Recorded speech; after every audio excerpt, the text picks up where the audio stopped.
Hello বন্ধুরা, আজকের রেসিপিটা হলো কাঁচা আমের চাটনি। আমি এর জন্য কাঁচা আম কেটে একটু সেদ্ধ করে রেখেছিলাম।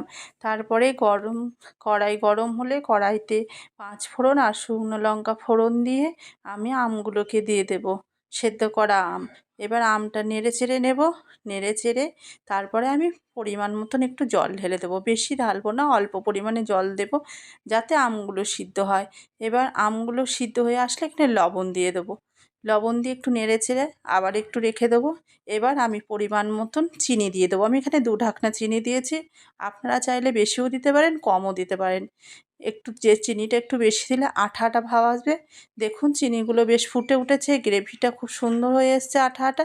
এবার আমি একটা মশলা করে রেখেছিলাম, সেটা দিয়ে একটু নেড়ে চেড়ে নেব। নেড়ে ছেড়ে নিয়ে নামিয়ে নেব। মশলাটা আমি জোয়ান আর মৌরি বেটে রেখেছিলাম। এবার দেখুন কত সুন্দর চাটনি হয়ে গেছে। আপনাদের ভালো লাগলে করে খেয়ে দেখবেন। আর আমাকে ফেসবুকে লাইক কমেন্ট করে দেবেন, আর ইউটিউব থেকে সাবস্ক্রাইব করতে ভুলবেন না।